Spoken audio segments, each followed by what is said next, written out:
আল্লাহু আকবার ম্যাডাম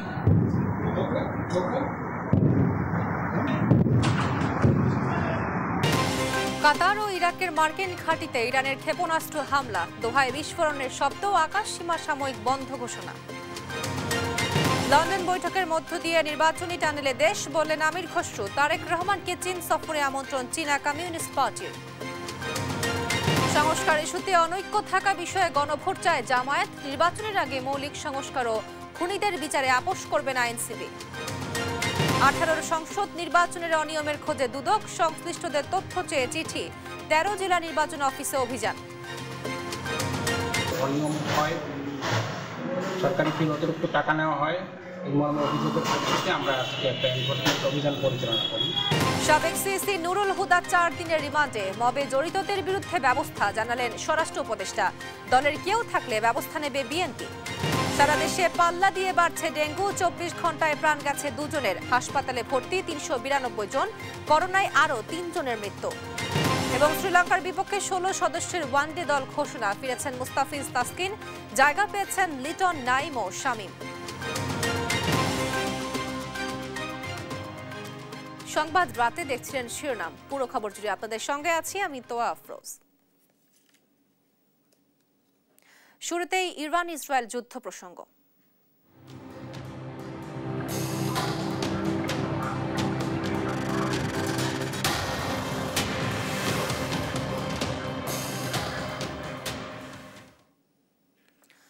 কাতার ও ইরাকের মার্কিন সামরিক ঘাঁটি লক্ষ্য করে ক্ষেপণাস্ত্র ছুড়েছে ইরান। দেশটির 3টি পরমাণু স্থাপনায় হামলার জবাবে ব্যালিস্টিক ক্ষেপণাস্ত্র ছোড়ে। সোমবারের হামলার বিষয়টি নিশ্চিত করেছে ইরানের অভিজাত বাহিনী আইআরজিসি। দোহা থেকে বিস্ফোরণের শব্দ শোনা যায়। সেখানকার আকাশ প্রতিরক্ষা ব্যবস্থাকে বেশ কিছু ক্ষেপণাস্ত্র ধ্বংস করতে দেখা যায়। এ সময় মানুষ আতঙ্কিত হয়ে পড়েন। কাতারের আল উদাইদা বিমান ঘাঁটিতে বিস্ফোরণ শোনা গেছে। এখানে প্রায় 10,000 মার্কিন সেনা আছে। এ অবস্থায় নিজেদের আকাশপথ বন্ধ করে দিয়েছে কাতার সরকার। একই সঙ্গে এমন হামলার তাৎক্ষণিক তীব্র নিন্দা জানিয়েছে দেশটি। এ বিষয়ে উদ্বিগ্ন জাতিসংঘ। এ ঘটনায় তীব্র নিন্দা জানিয়েছে দোহা। দেশটির পররাষ্ট্র মন্ত্রণালয়ের মুখপাত্র মাজেদ আল আনসারি বলেছেন, আইআরজিসির হামলা কাতারের সার্বভৌমত্ব, আকাশসীমা এবং জাতিসংঘ সনদের লঙ্ঘন। ইরানের হামলার জবাব দেওয়ার অধিকার কাতারের আছে বলেও জানান তিনি। তবে এই হামলা ভ্রাতৃপ্রতিম কাতারের বিরুদ্ধে নয় বলে জানিয়েছে ইরান।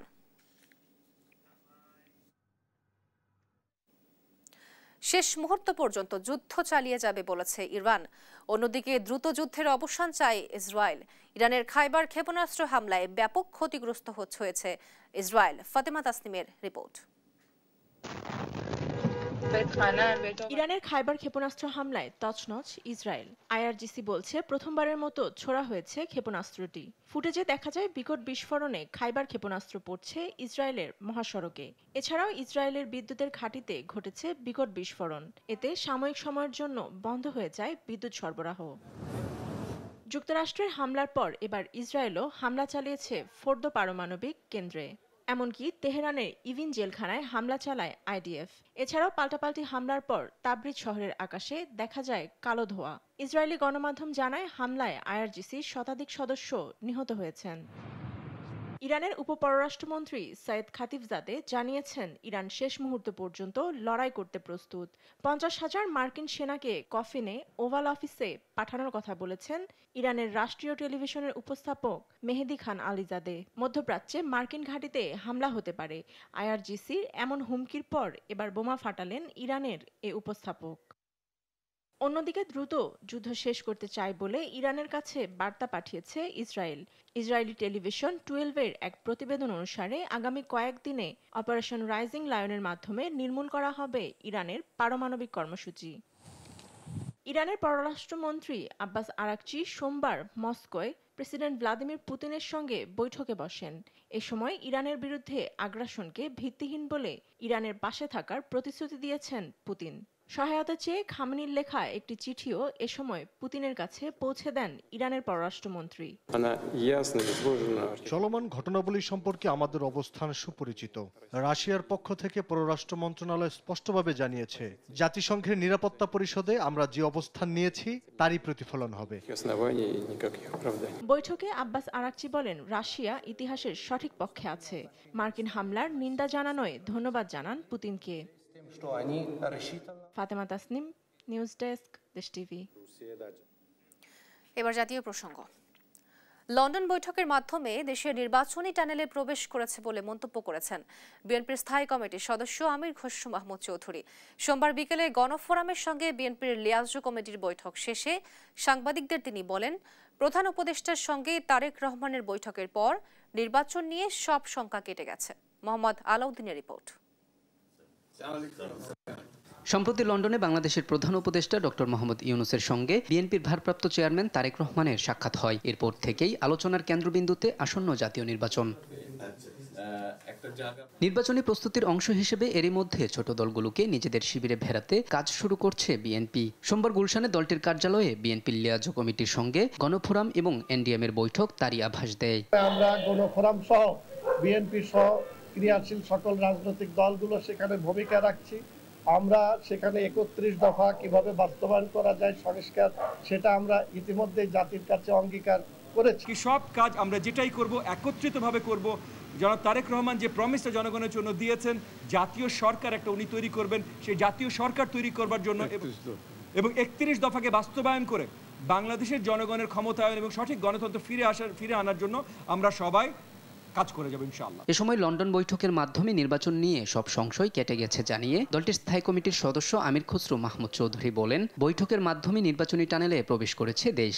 ডক্টর ইউনূস সাহেবের সাথে প্রধান উপদেষ্টার সাথে বৈঠকের পরে ফেব্রুয়ারির প্রথমার্ধে নির্বাচনের যে আলোচনা জনগণ সেটা অত্যন্ত ইতিবাচকভাবে নিয়েছেন এবং যে আশঙ্কা ছিল জনগণের মধ্যে সেটা কেটে গিয়েছে। সমস্ত জাতি এখন নির্বাচনী টানেলে প্রবেশ করেছে। মবের নামে অরাজকতার বিরুদ্ধে বিএনপি শক্ত অবস্থান বলে মন্তব্য করেন তিনি। বিএনপির লোকজন এর সঙ্গে জড়িত থাকলে ব্যবস্থা নেওয়ার কথাও জানান তিনি। মোহাম্মদ আলাউদ্দিন, দেশ টিভি, ঢাকা।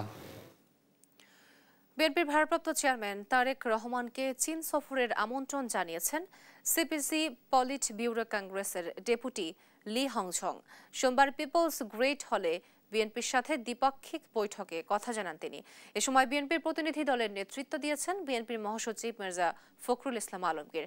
এই বৈঠকের মধ্য দিয়ে দুই পার্টি ও দুই দেশের সম্পর্ক নতুন মাত্রা লাভ করবে বলে আশাবাদ ব্যক্ত করে সিপিসি। আঞ্চলিক রাজনীতিতে চীনের নেতৃত্বের উদ্যোগকে ইতিবাচক আখ্যায়িত করে তার পরিধি বাড়িয়ে বহুপাক্ষিক করার আশা ব্যক্ত করেন বিএনপি মহাসচিব মির্জা ফখরুল ইসলাম আলমগীর। সুষ্ঠু নির্বাচনের লক্ষ্যে বিশ্বের অন্যান্য দেশের মতো বাংলাদেশেও আগামী জাতীয় নির্বাচন জাতিসংঘের তত্ত্বাবধানে হতে পারে বলে মন্তব্য করেছেন জামায়াতে ইসলামের নায়েবে আমির আব্দুল্লাহ মোহাম্মদ তাহের। সোমবার দুপুরে রাজধানীর মগবাজারে জামায়াতের কেন্দ্রীয় কার্যালয়ে দলটির আমির ডক্টর শফিকুর রহমানের সঙ্গে কানাডার হাই কমিশনার অজিত সিং এর বৈঠক শেষে কথা জানান তিনি। সাংবাদিকদের প্রশ্নের জবাবে নায়েবে আমির বলেন, পিআর পদ্ধতিতে নির্বাচন সহ যেসব বিষয়ে রাজনৈতিক দলগুলো একমত হবে না সেসব বিষয়ে গণভোট চাই জামায়াত। এ সময় সুষ্ঠু নির্বাচনে কানাডা বাংলাদেশের পাশে থাকবে বলে আশ্বস্ত করেন কানাডার হাই কমিশনার। আমরা একটা ফেয়ার, ফ্রি, পার্টিসিপেটরি নির্বাচন চাই, যার মাধ্যমে দেশে একটা স্থিতিশীলতা আসবে। প্রয়োজনে পৃথিবীর বিভিন্ন দেশে যে উদাহরণটি আছে, যেই জাতিসংঘের অধীনে সুপারভিশনে নির্বাচন হওয়া, under the government of Bangladesh, supervision will be by UN. এটা আমরা তাদেরকে বলছি। জাতীয় নাগরিক পার্টির এনসিপির উত্তরাঞ্চলের মুখ্য সংগঠক সার্জিস আলম বলেছেন, নির্বাচনের আগে মৌলিক সংস্কার, খুনিদের বিচার এবং জুলাই ঘোষণাপত্রের প্রশ্নে কোনো ধরনের আপোষ করা হবে না। সোমবার সন্ধ্যায় পঞ্চগড় চেম্বার ভবনে জাতীয় যুব শক্তি পঞ্চগড়ের সমন্বয় সভায় কথা বলেন তিনি।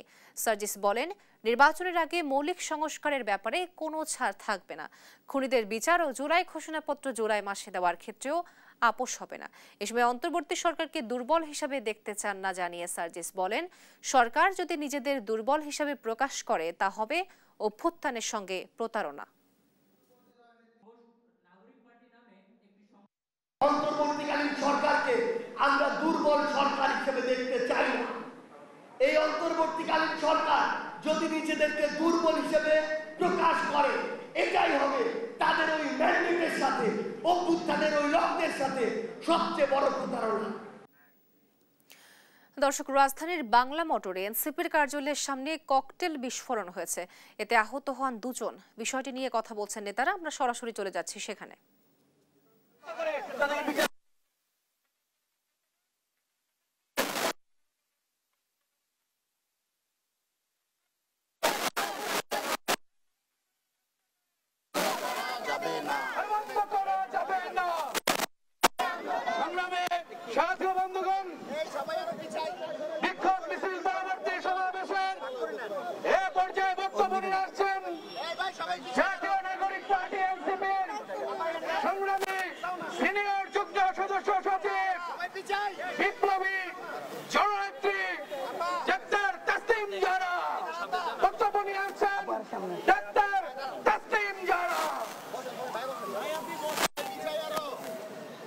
জাতীয় নাগরিক পার্টির উপরে এরকম হামলা এবং হুমকি আজকের মতো প্রথম না।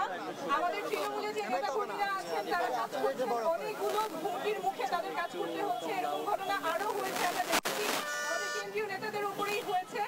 এই ঘটনা যাতে আর পুনরাবৃত্তি না হয়, এমন বাংলাদেশে আমরা আর ফেরত যেতে চাই না, যেখানে সুষ্ঠু সুস্থ রাজনীতি করা যাবে না, হুমকির মুখে পড়তে হয়, হামলার মুখে পড়তে হয়। আমরা আজকে আমাদের একদম এবং দ্রুত তদন্ত ও সুষ্ঠু বিচারের আহ্বান থাকবে এবং নতুন রাজনীতি, যেটা আমরা বলছি সুস্থ ধারার রাজনীতি, যেখানে আলোচনা হবে, মতবিভেদ হবে, মত পার্থক্য হবে, সেই রাজনীতি আমরা চাই। একে অপরের উপরে হামলা, প্রতিহিংসা, সেই রাজনীতিতে যাতে বাংলাদেশের ফেরত না যায়, সেজন্য সকলের প্রতি আহ্বান থাকবে। ধন্যবাদ। সংগ্রামী সভা বন্ধুগণ, বিক্ষোভ মিছিল পরবর্তী সমাবেশের এ পর্যায়ে বক্তব্য নিয়ে আসছেন। ককটেল বিস্ফোরণ নিয়ে কথা বলছিলেন এনসিপি নেতারা। আমরা সরাসরি ছিলাম সেখানে। 2018 সালের জাতীয় নির্বাচনে শতভাগ ভোট পড়েছে এমন কেন্দ্রের সংশ্লিষ্ট কর্মকর্তাদের খুঁজছে দুদক। ভোট কারচুপির সঙ্গে জড়িতদের তথ্য পেতে নির্বাচন কমিশনে চিঠি পাঠিয়েছে সংস্থাটি। একই সঙ্গে ক্ষমতার অপব্যবহার করে 2014 ও 2024 সালে নির্বাচনের প্রভাব সৃষ্টিকারীদের খুঁজছে বলেও জানান দুদক মহাপরিচালক। ফজলে আদিত্যের রিপোর্ট। আওয়ামী লীগ ক্ষমতা থাকা অবস্থায় যেসব জাতীয় নির্বাচন হয়েছে সব কয়টাই ছিল প্রশ্নবিদ্ধ। দুদকে অভিযোগ এসেছে এসব নির্বাচনে আওয়ামী লীগকে বিজয়ী করতে রাষ্ট্রীয় ক্ষমতা ব্যবহার করেছিল শেখ হাসিনার নেতৃত্বে বিভিন্ন স্তরের নেতাকর্মী ও সরকারি উচ্চ পর্যায়ের কর্মকর্তারা। গেল জানুয়ারিতে এই অভিযোগ অনুসন্ধানে নামে দুদক গঠন করা হয় 5 সদস্যের কমিটি। সেই অনুসন্ধান দল এবার 2018 সালের নির্বাচনে যে কটি কেন্দ্রে শতভাগ ভোট পড়েছে তা জানতে চেয়ে নির্বাচন কমিশনে চিঠি দিয়েছে। বিগত যে 3টি নির্বাচন নিয়ে ইতিমধ্যে আমাদের একটি অনুসন্ধান চলমান রয়েছে। সেই অনুসন্ধান সংক্রান্তে অনুসন্ধান দল রেকর্ডপত্র সংগ্রহের জন্য অধিযাচনপত্র প্রেরণ করেছেন এবং অনেক ক্ষেত্রে তারা কিছু কিছু রেকর্ডপত্র পেয়েছেন। আরও যেসব তথ্যাদি প্রয়োজন সেই জন্য তারা কাজ করছেন। নিশিরাতে নির্বাচন খ্যাত 2018 সালের ভোটে সিএসির দায়িত্ব পালনকারী KM নুরুল হুদাকে রোববার রাতে গ্রেফতার করে আইনশৃঙ্খলা বাহিনী। দুদকের এই মহাপরিচালক জানান, অনুসন্ধান কর্মকর্তা চাইলে তাকে এই অভিযোগে গ্রেফতার দেখাতে পারেন। আমাদের যে অনুসন্ধান দল রয়েছেন এইটা তাদের এখতিয়ার, তারা যদি মনে করেন কোনো আসামিকে গ্রেফতার করার প্রয়োজন এই পর্যায়ে সেই উদ্যোগ তারা নেবেন। এদিকে ইসলামিক ব্যাংক থেকে 1000 কোটি টাকার বেশি আত্মসাতের অভিযোগে দুদকের মামলায় ব্যাংকটির সাবেক এমডি মনিরুল মাওলাকে আদালতের মাধ্যমে জেল হেফাজতে পাঠানো হয়েছে। ফজলে আদিত্য, দেশ টিভি, ঢাকা। এদিকে কর্মকর্তা কর্মচারীদের বিরুদ্ধে গ্রাহকের জাতীয় পরিচয়পত্র তৈরি, সংশোধন এবং প্রদানে হয়রানি সহ নানা অভিযোগে 13টি জেলা নির্বাচন অফিসে অভিযান চালিয়েছে দুর্নীতি দমন কমিশন। মিলেছে অনিয়মের সত্যতাও। সহকর্মীদের তথ্য ছবিতে সালমা জাহানের রিপোর্ট।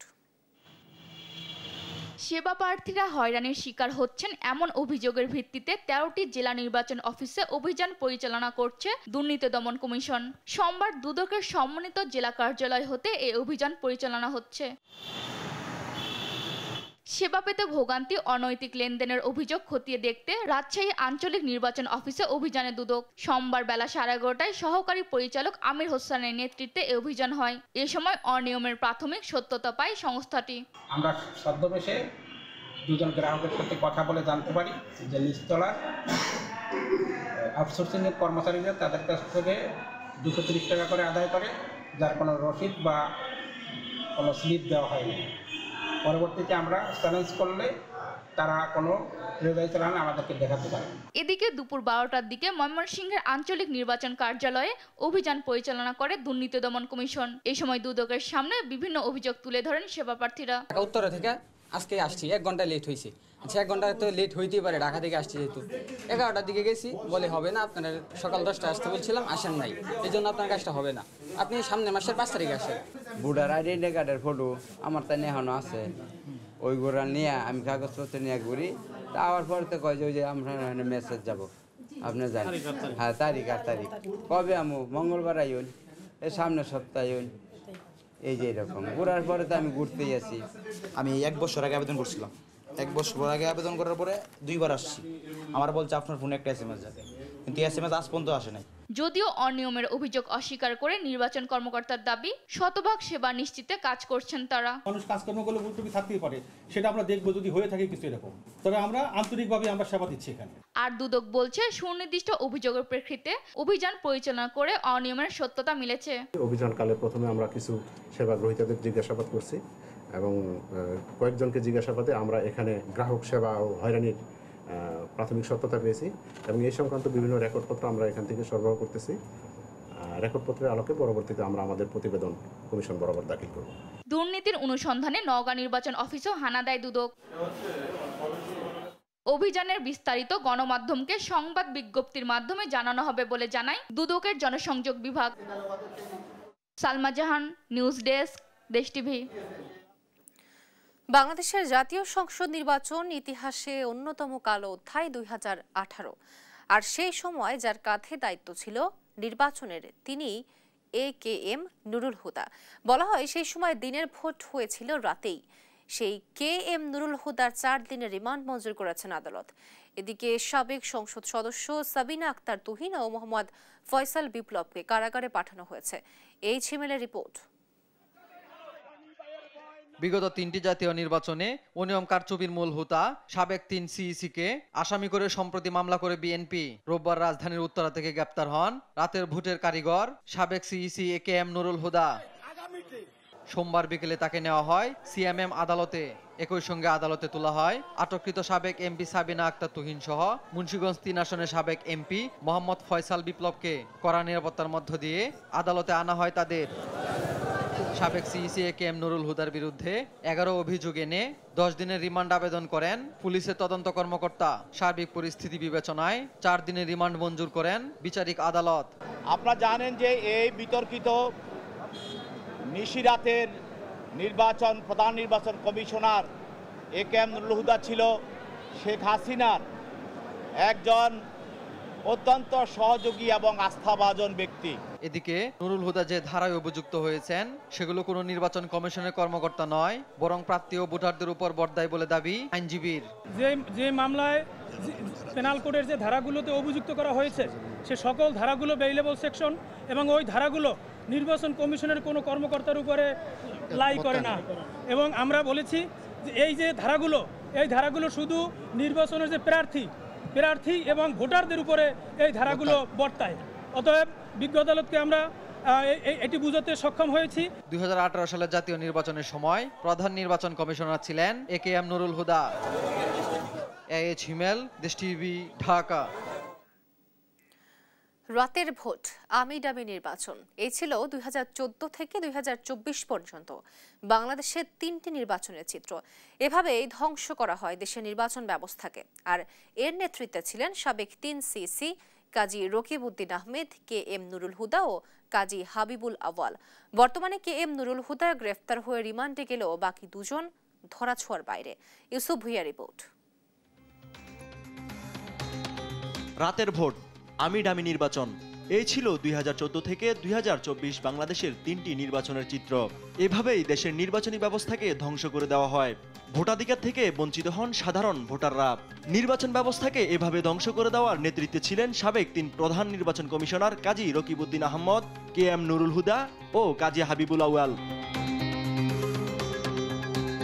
2014, 2018 এবং 2024 সালের দশম, একাদশ ও দ্বাদশ জাতীয় নির্বাচনগুলোতে ভোটের মাঠের প্রধান মাস্টারমাইন্ড ছিলেন তারা। শুধু তাই নয়, আওয়ামী লীগের পছন্দের প্রার্থীকে বিজয় করতে ভোটের আগের রাতেই কারচুপির নেতৃত্বে ছিলেন তারা। বিএনপি সহ বেশিরভাগ রাজনৈতিক দলের বর্জনের মধ্যে 2014 সালের 5 জানুয়ারি দশম সংসদ নির্বাচন অনুষ্ঠান করেন তখনকার নির্বাচন কমিশনার কাজী রকিবউদ্দিন আহমদ।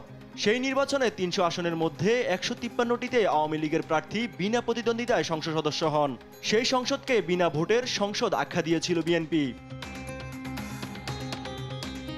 তবে 2018 সালের 30 ডিসেম্বরের একাদশ জাতীয় সংসদ নির্বাচনে বিএনপি অনেক যদি কিন্তুর মাধ্যমে অংশ নিল।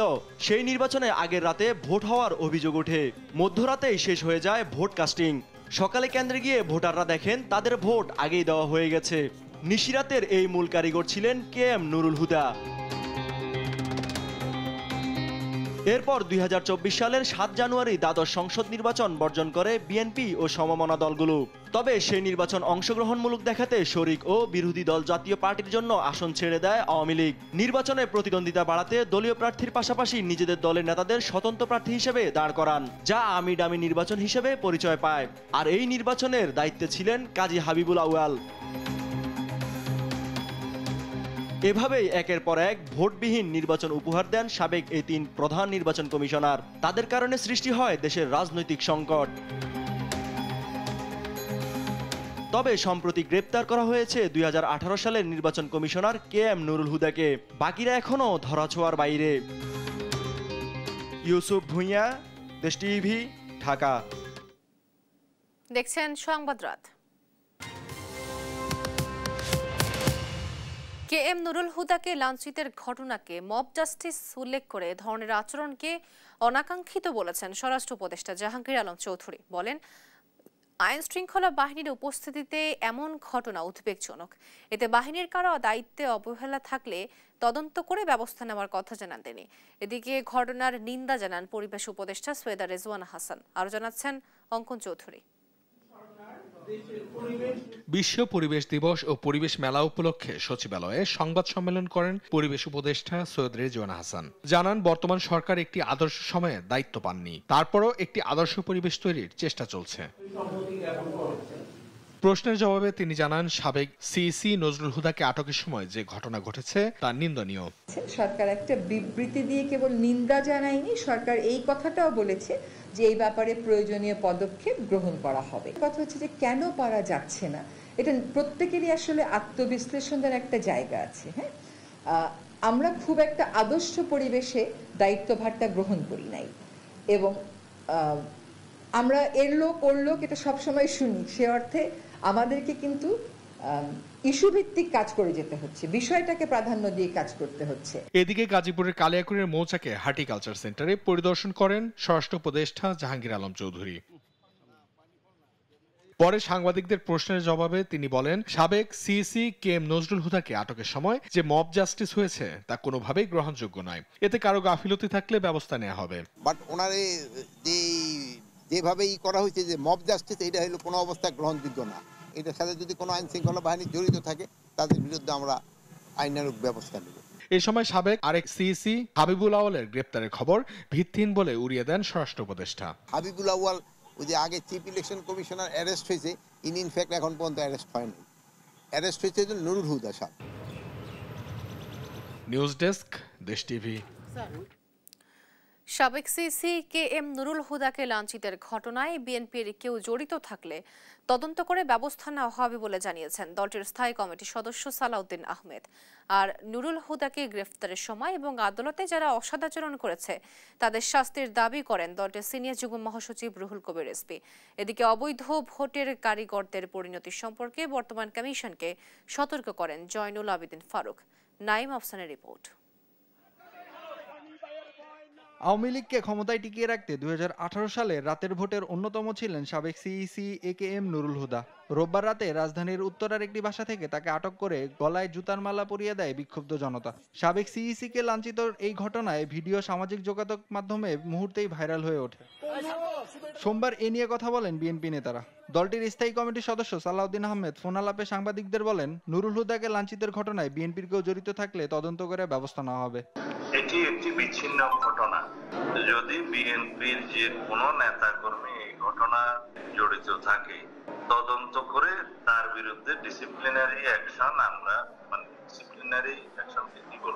বিএনপির কেন্দ্রীয় কার্যালয়ে গণমাধ্যমের সঙ্গে কথা বলেন বিএনপির সিনিয়র যুগ্ম মহাসচিব রুহুল কবির রিজভী। এ সময় সাবেক সিইসিকে গ্রেপ্তারের সময় এবং আদালতে যারা অসদাচরণ করেছে তাদের শাস্তির দাবি করেন তিনি। গতকাল সাবেক প্রধান নির্বাচন কমিশনারের সাথে যে ধরনের ব্যবহার হয়েছে এবং আদালতে তার প্রতি যে আচরণ করা হয়েছে, এটা নিঃসন্দেহে দুঃখজনক এবং আমরা মনে করি যেই এই ঘটনার সাথে জড়িত থাক তার দৃষ্টান্তমূলক শাস্তি হওয়া দরকার। সকালে জাতীয় প্রেস ক্লাবের সামনে এক সমাবেশে বক্তব্য রাখেন বিএনপি চেয়ারপারসনের উপদেষ্টা পরিষদের সদস্য জয়নুল আবদিন ফারুক। এ সময় জোর করে নির্বাচন করার পরিণতি সম্পর্কে বর্তমান কমিশনকেও সতর্ক করেন তিনি। আবার কোন ষড়যন্ত্র নিহিত থাকে, আবার কোন প্রেতাত্মারা যদি আপনার কানের কাছে গুনগুন করে ষড়যন্ত্র করে এই নির্বাচনকে বানচাল করার হীন প্রচেষ্টা করে, আমরা রুখে দিব, রুখে দাঁড়াবো। বিগত 3 সিইসি সহযোগীদেরও আইনের আওতায় আনার দাবি জানান বিএনপির এই নেতা। নাইম আফসান, দেশ টিভি, ঢাকা। সারা দেশে করোনার পাশাপাশি ডেঙ্গুর প্রকোপ বাড়ছে। 24 ঘন্টায় ডেঙ্গু আক্রান্ত হয়ে মারা গেছেন 2 জন। এ সময় হাসপাতালে ভর্তি হন 392 জন। এ অবস্থায় স্বাস্থ্য বিভাগের নিষ্ক্রিয়তায় পরিস্থিতি ভয়াবহ হতে পারে বলে সতর্ক করছেন বিশেষজ্ঞরা। এদিকে গত 24 ঘন্টায় করোনায় আক্রান্ত হয়ে মারা গেছেন 3 জন। হাসান আল মাহমুদের রিপোর্ট। ডেঙ্গুর সঙ্গে যোগ হয়েছে করোনার প্রকোপ, ভিড় বাড়ছে হাসপাতালগুলোতে। 24 ঘন্টায় ডেঙ্গু আক্রান্ত হয়ে মৃত্যু হয়েছে 2 জনের। নতুন করে হাসপাতালে ভর্তি হয়েছে 292 জন। গেল বছর জুনের প্রথম 23 দিনে ডেঙ্গু আক্রান্ত হয়ে হাসপাতালে ভর্তি হয়েছিল 532 জন। চলতি বছর সে সংখ্যা দাঁড়িয়েছে প্রায় 4000-এ। একই সঙ্গে বাড়ছে করোনার সংক্রমণ। প্রায় 3 বছর পর রোববার মৃত্যুর খাতায় একদিনে যোগ হয়েছেন 5 জন। সংক্রমণ বৃদ্ধির এ ধারা দ্রুতই আরও ছড়িয়ে পড়বে বলে সতর্ক করছেন বিশেষজ্ঞরা। যে হারে এটি সংক্রমণ করছে তাতে কিন্তু প্রতিদিনই রোগীর সংখ্যা বাড়ছে। তার মানে হচ্ছে যে অনিবার্যভাবে আমরা আরেকটি বড় সংক্রমণের ঢেউয়ের মোকাবেলা করতে যাচ্ছি। এখন সেটি তার তীব্রতা কেমন হবে, মানুষ কতটা অসুস্থ হবে, সেটা ভিন্ন রকম একটা ব্যাপার। কিন্তু এটা ঠিক যে সংক্রমণ বাড়ছে এবং এর মধ্য দিয়ে একটি জনপ্রভাবও তৈরি হবে। একই সঙ্গে ডেঙ্গু ও করোনা সংক্রমণের পরও স্বাস্থ্য বিভাগের কোনো তৎপরতা না থাকায় জনস্বাস্থ্যের জন্য মারাত্মক হুমকি বলে মনে করছেন বিশেষজ্ঞরা। টাইফয়েড, প্যারাটাইফয়েড, শ্বাসতন্ত্রীয় সংক্রমণ, এগুলোর কারণে জ্বর বাড়ছে। সে সময় কিন্তু করোনার সংযোগটা এগুলোর মধ্যে পরিস্থিতিকে আরও জটিল করে ফেলছে। এই সময়ে কর্তৃপক্ষের পক্ষ থেকে মানুষজনকে উদ্বুদ্ধ করার জন্য, কেমন জীবনযাপন করার জন্য যে প্রভাব সৃষ্টিকারী একটি প্রচারণা করা দরকার, সেটা কিন্তু এখনও হচ্ছে না। আমরা বলতে পারি একেবারে বাধাহীনভাবে করোনা, ডেঙ্গু বা চিকনগুনিয়ার বিস্তার ঘটছে। এটি হচ্ছে আমাদের জন্য বিপদের বড় ব্যাপার। এর সঙ্গে যোগ হওয়া সাধারণ ভাইরাস, নিউমোনিয়া সহ বিভিন্ন রোগের প্রকোপ বৃদ্ধিতে স্বাস্থ্য অধিদপ্তরের স্পষ্ট গাইডলাইন দরকার বলে মনে করছেন জনস্বাস্থ্যবিদরা। হাসান আল মাহমুদ, দেশ টিভি, ঢাকা। জুলাই অভ্যুত্থানে সংগঠিত বিভিন্ন অপরাধের মামলায় গ্রেফতার ডিভিশনপ্রাপ্ত আসামিদের জন্য চালু হলো বিশেষ কারাগার। ঢাকার কেরানীগঞ্জের মহিলা কেন্দ্রীয় কারাগারটিকে সর্বাধুনিক প্রযুক্তি ও কঠোর নিরাপত্তা ব্যবস্থায় নতুন রূপ দেওয়া হয়েছে। এই কারাগারে রাখা হবে পতিত আওয়ামী লীগ সরকারের মন্ত্রী, এমপি, আমলা তথা ডিভিশনপ্রাপ্ত এবং বেপরোয়া আচরণ করা বন্দীদের। দেশ টিভিকে দেওয়া সাক্ষাৎকারে সব তথ্য দেন কারা মহাপরিদর্শক। 21 জন কারাগারটিতে কার্যক্রম শুরু হয়েছে বলে জানান তিনি। সাবিনা মজুমদারের রিপোর্ট।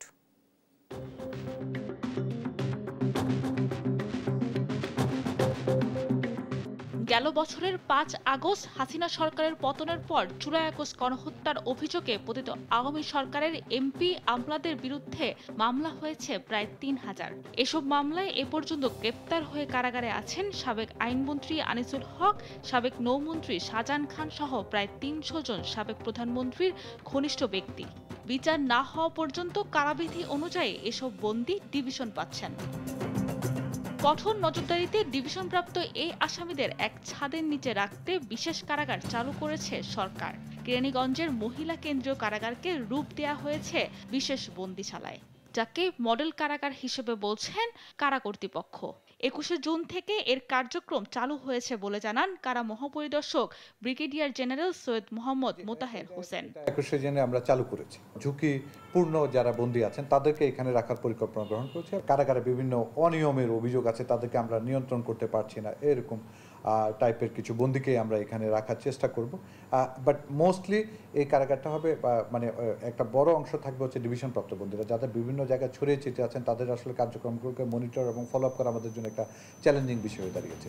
প্রাথমিকভাবে ২৫০ জন ভিআইপি বন্দীকে রাখা হবে এখানে। এখন পর্যন্ত আনা হয়েছে ৫০ জনকে।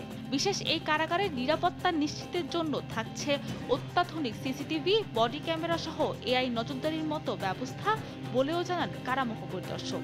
এটা কমপ্লিট করেছে সেনাবাহিনীর সহায়তা আমরা করেছি, যাতে কোনো রকম গোপনীয় অথবা কোনো ভালনারেবল কোনো কিছু না থাকে এখানে বন্দী স্থানান্তর। এরপর আমরা এখানে অ্যাডভান্স এখানে কম্প্রিহেন্সিভ জ্যামিং সিস্টেমটা থাকবে এখানে এই কারাগারে, যাতে এখানে কোনো মোবাইল ডিভাইস ইভেন কেউ যদি কোনোভাবে নিতেও পারে যাতে কোনো রকমের সুবিধা না পায়।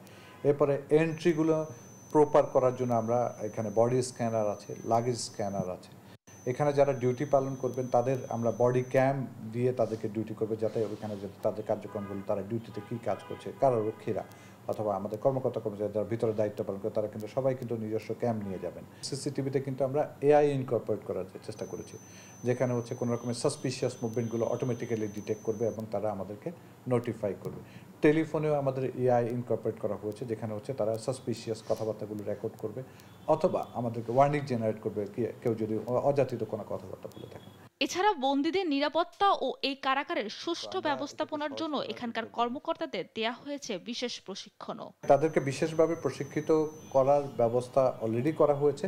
এছাড়াও ওনাদের প্রশিক্ষণ প্রক্রিয়া চলমান থাকবে এবং তাদেরকে একটা বিশেষ ইনসিগনার মাধ্যমে তাদেরকে আমরা তাদের মনোবল বৃদ্ধি করার জন্য তারা স্পেশাল এক রকমের কাজ করছেন, এরকম টাইপের একটা বিশেষ তারা একটা ইনসিগনা ক্যারি করবেন। বিশেষ এই কারাগারে ভিআইপি বন্দীদের সেবা দেওয়ার জন্য রাখা হবে কিছু সাধারণ বন্দী, পাঠাগার, হাসপাতাল সহ বেশ কিছু সুবিধা থাকছে বিশেষ এই বন্দিশালায়। সাবরিনা মজুমদার, দেশ টিভি, ঢাকা। নারায়ণগঞ্জের সিদ্ধিরগঞ্জে দেশ টেলিভিশনের চিত্রগ্রাহক সৈয়দ মেহেদি হাসানের বাড়িতে দুর্ধর্ষ চুরির ঘটনা ঘটেছে। সোমবার দুপুরে সিটি কর্পোরেশনের ৩ নম্বর ওয়ার্ডের নূরবাগ এলাকায় নুরুল ইসলাম জিহাদির বাড়িতে ঘটনা ঘটে। দিনের বেলায় প্রকাশ্যে এমন চুরির ঘটনায় আতঙ্কে উদ্বিগ্ন এলাকাবাসীও।